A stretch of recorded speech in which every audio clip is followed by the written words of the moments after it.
عورت مارچ میں جو عورتیں پلے کارڈ لے کر اٹھ کر کھڑی ہونے والی ہیں ان سے ذرا آپ سوال کیجئے کہ یہ بتائیے کہ حضرت خدیجہ الکبریٰ سے بڑھ کر آپ کے لیے کوئی رول ماڈل ہو سکتا ہے؟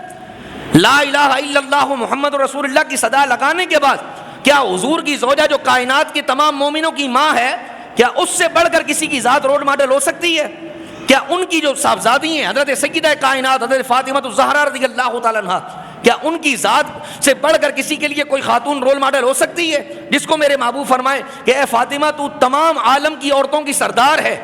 تو آپ مجھے بتائیں پھر میری بیٹی، میری بیوی، میری بہن، اور یہ سب آپ لوگوں کے لیے بھی ہے، آپ کے گھر میں رہنے والی بہنیں، مائیں، تمام کی تمام، وہ سب اگر وہ عالم کی عورتوں کی سردار ہیں تو بتائیے پھر یہ سب ان کی غلام ہوئیں یا نہ ہوئیں؟ اور غلام کے لیے، کنیزہ کے لیے اس کی مالکہ، اس کی سردارہ سے بڑھ کر کسی کا کردار نہیں ہو سکتا ہے۔ یہ اپنے ذہنوں میں رکھیں۔ میں پھر یہ ضرور عرض کروں گا اور یہ کہوں گا کہ اگر واقعی آپ کو عورتوں کے حقوق یاد ہیں تو پھر عورتوں کے حقوق کے لیے آواز اٹھانے سے پہلے یہ بات ان عورتوں کے لیے ہے جو لوگوں کو یہ پیغام دے رہی ہیں کہ آج عورت بڑی پریشان ہے، کہاں آپ سوئی ہوئی ہیں، اٹھیے، پھر کھڑے ہوئیے اور کھڑے ہو کر پھر عافیہ صدیقی کے لیے اپنی آواز اٹھائیے۔ کیوں؟ کیا وہ عورت نہیں ہے؟ کیا اس نے ملک پاکستان کے لیے جو ہے نا قربانی نہیں دی ہے؟ تو آپ کو ان کی باتوں کے اندر یہ بات نظر نہیں آئے گی، کیونکہ مقصد یہ نہیں ہے۔ ہاں، آپ اویئرنیس دینا چاہتے ہیں، آپ لوگوں کو بتانا چاہتے ہیں کہ شریعت کیا کہتی ہے، آپ اللہ کے احکام لوگوں تک پہنچانا چاہتی ہیں، تو پھر آپ کو روڈوں پر نکل کر یہ پلے کارڈ اٹھانے کی ضرورت بالکل نہیں ہے۔ پھر آپ اپنے گھروں میں رہیں۔ کیوں؟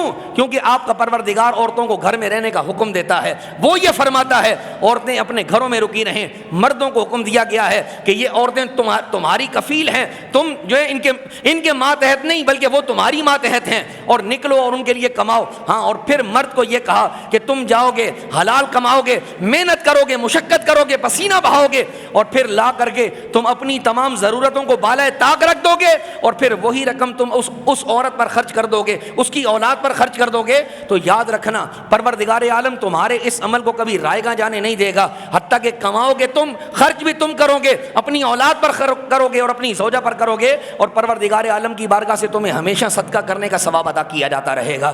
ہاں، یہ شریعت ہے ہماری، وہ شریعت جو مصطفیٰ کریم علیہ الصلوۃ والسلام کی ہے۔ ہمارا ہر بندہ، ہماری ہر بہن یہ بات اپنے ذہنوں میں رکھے کہ دیکھیں، یہ ذہن میں رکھیے گا، حضرت سیدہ فاطمہ الزہرا رضی اللہ تعالیٰ عنہا ہوں، حضرت عائشہ ہوں، حضرت خدیجہ الکبریٰ ہوں، حضور علیہ السلام کی ہر صاحبزادی، حضور علیہ السلام کی ہر صحابیہ، آپ کبھی ان کا کردار اٹھا کر کے پڑھیں۔ ہیں آپ اگر مومن اور آپ کے دل کے اندر ایمان موجود ہے تو وہ ضرور آپ کو کسی نہ کسی وقت اس بات کی طرف متوجہ کرے گا کہ آپ ان صحابیات کے احوال اٹھا کر کے پڑھیں۔ کتابیں بھری پڑی ہیں تو آپ کو یہ سن کر لازمی پتہ چلے گا کہ واقعی آپ جب پڑھیں گے، سنیں گے، دیکھیں گے تو آپ کو پتہ یہ چلے گا کہ زندگی میں سارے کام کیے مگر وہ قدم کبھی نہیں اٹھایا جس سے اللہ اور اس کا رسول ناراض ہو جائے۔